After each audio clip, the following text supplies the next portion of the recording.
So we just finished changing out our background hero image, and now we're going to focus on typography. When I look here at the website, I have the perfect fresh bread. That is going to be the first thing the user sees when they come to my site after they see that big, delicious looking cinnamon roll. So I want to change out not only what that font looks like in the color, but I'll eventually want to change this, what they call lorem ipsum text right below, this Latin text. We'll want to change that out as well as changing our button color. And we also don't have a menu up here. This theme came with pages already, and this theme did. So we'll want to add those in and start rounding out the entire site. And as you can see, we're already making great progress in a short amount of time. So when I go over here to Aveda and then to theme options, it's going to take me into those lengthy theme options.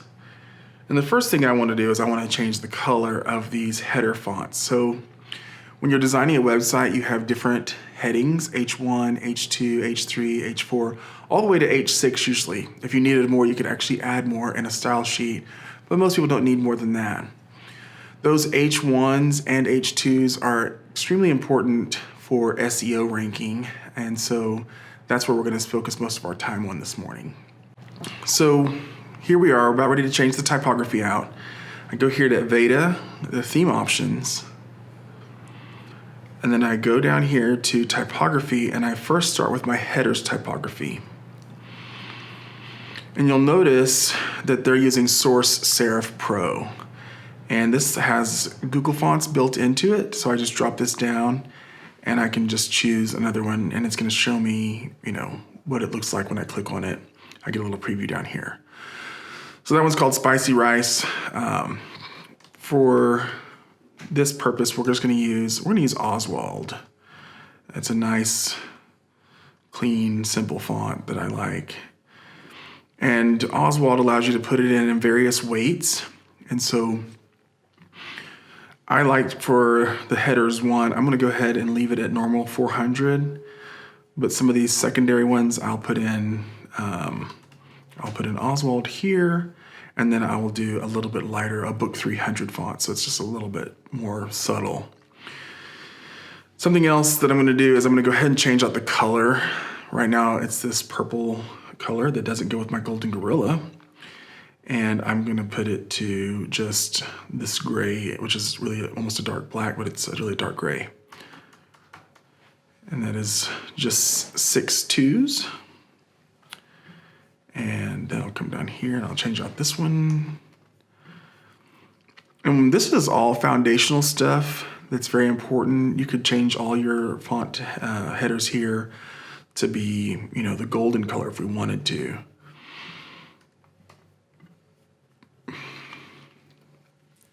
And you can have different fonts for different parts. So if I wanted to say this H3 headers typography, if I wanted to make it something scripty, I might type in, I can't think of a script right off the top of my head. But this Allegria, I know it's that's not what I thought it was. Let's do Quicksand or Quick Essentials. Some of these are a little bit different. That one's more rounded. I know that Railway is not a scripty font either. Here's one, Rogue Script. So say you wanted to have your H3 header to be a script so that it stands out, then you could change that right there.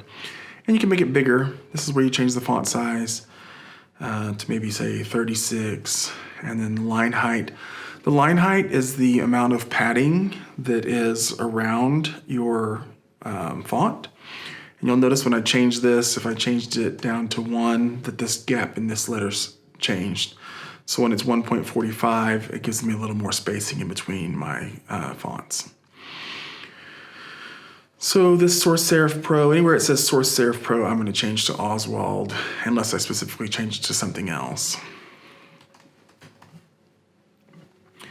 All right. For now, I'm going to just leave those alone. I will change out the color. I don't want anything to be purple anymore.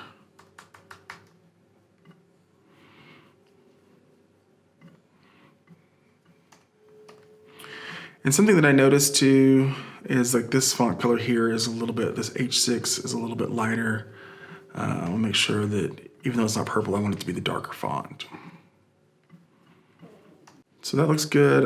Oftentimes I'll double check and make sure that I've saved my fonts a couple times. I hate whenever I make a bunch of changes and then I forget to save it, or sometimes I get into a hurry and I hit save changes and a box will pop up and it'll say that there was an error, it can't be submitted at this time. It does that on occasion. I'm not certain why, but then I had to hit it again. But there's been times where I've clicked it and I've moved on to the next thing and I'm like, why are my changes not saving? And it's because I got this error. So make sure those save. Then I'm gonna go ahead and move right on over to my body's typography. And I see here that this link color is set to this purple. Because I created this gold, I'm gonna try this gold color that we were using on the Gorilla font to see on the Gorilla, Golden Gorilla. It may be a good color. We might have to darken it. But that's the great thing about websites is you get to just kind of play with things and see what works. I'll throw that in here as the link color. And that link color in this typography section is gonna change a lot of the links in a lot of different places. And so sometimes if you have to change a link, a specific color, you have to actually highlight that link. But for now, we'll leave it right here for this. Something else that is important at this time is this Fusion Builder Elements. It has a lot of options here. So normally once I get my colors set, I would scroll through this. I would open this up. Usually with these alerts, I leave them alone. But one of the important parts here is this button. And we had a button on the home page. And so it might be a custom button, but this button right here is telling us that it's a purple button. So I'm gonna change it to this gold color. And right now it's showing that it's a gradient button. I'm not gonna make it a gradient button. I'm gonna make it just a solid color button. And then the button text color is white. I'm actually gonna make it the darker color. Let's do 2, 3, 4, 5, 6. And button text hover color, I'll make that white. And I might change that later, but I have to sometimes just see it. And then there's this button bevel for 3D mode. Normally it's whatever your gold color is, and then you'll want to make it somewhat darker, just give it a little more emphasis. But it doesn't have to, it's very subtle, just a little bit of change. And then this button border color, I'm gonna make it the same as, I don't need it to be something different. Same thing with the border hover color. But you'll see that's quite a bit of options just on a button.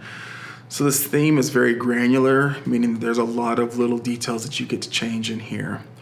And as we scroll down, I know that like this icon, it's gonna have a purple in there, so I'm gonna change it out to where it's the gold.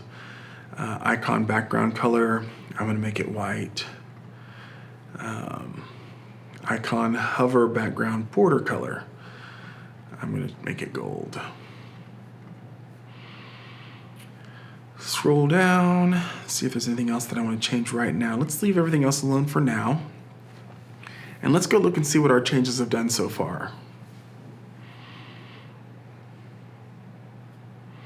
Okay, so see here, this is the new font. It's now black. And we still have this button here that I want to change the color on. But for now, this is starting to look like what I want it to look like. I no longer have that purple there. It's definitely looking more masculine. It's got more of what I want it to look like.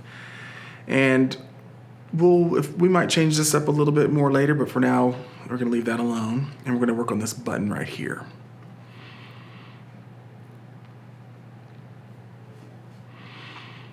We'll go here, we'll open up this, and it says, says the button right here, so we know it's the button we're changing. We got a link here to our shop. That's where we can change out the URL. And I'm gonna scroll down.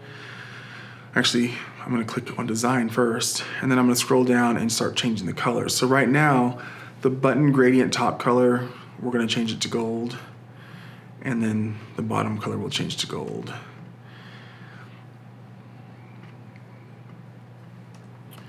And on this hover color, we're gonna make it a little darker,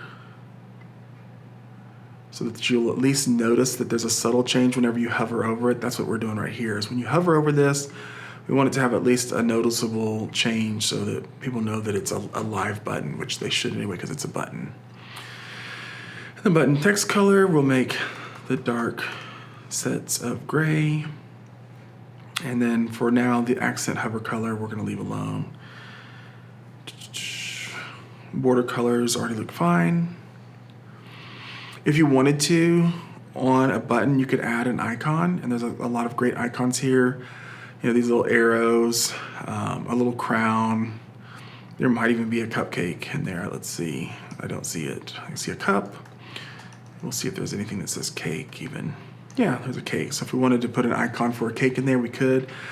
But oftentimes, depending on your fonts, sometimes the icon sizing is sloppy. I feel like the icon will be too small and I've got to work on it too much, and I just like, you know what? Let's keep it simple. So we'll click that. We're gonna click save, update there. Changes my button out right here so I know that it's a different color. I go and view the page. And there I have this button that's definitely more in keeping with my overall color scheme. Now right now, my logo doesn't pop as much as I would necessarily like. And so I would add a lighter color, like a little bit of a gradient behind this side, but I'm gonna leave it alone for now. I don't hate it. It's understated. So sometimes there's actually, I don't know if it's still on YouTube, but there used to be a video called Make My Logo Bigger Cream. And it's because oftentimes clients want their logo to be huge and screaming, and it's like, you know, add fluorescent and add sprinkles and, you know, make it bigger. And so the whole ad is a joke about adding this cream that makes the logo have all these amazing things. But a logo can be just subtle like that.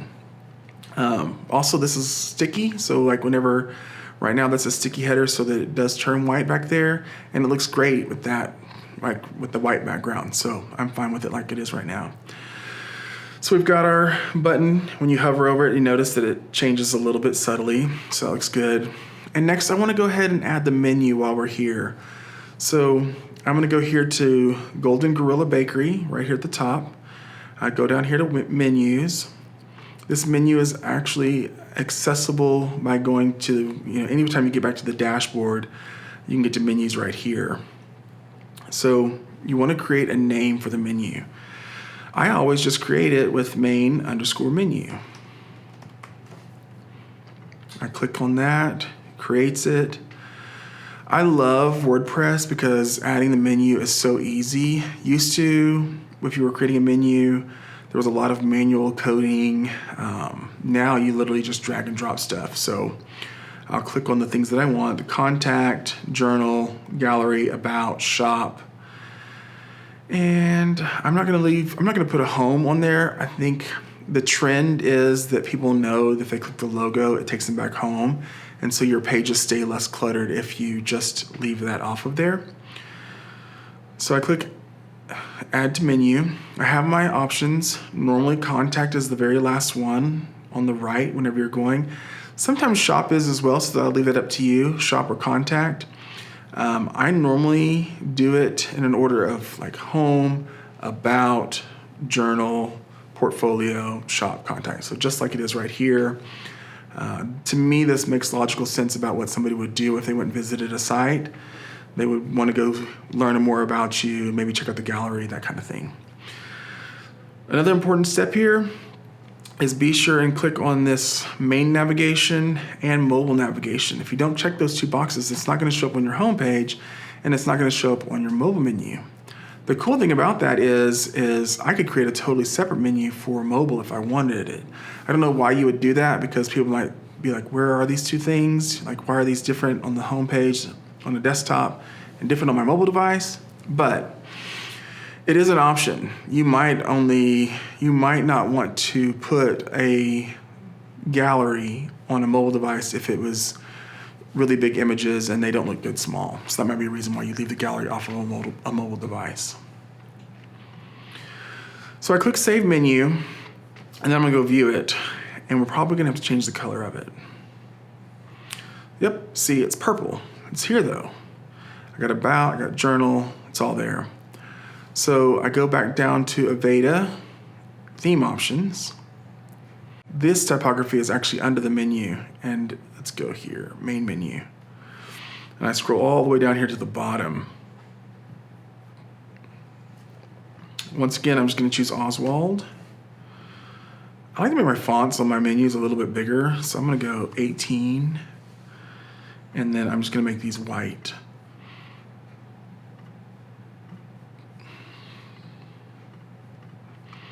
And there's a color here for active color.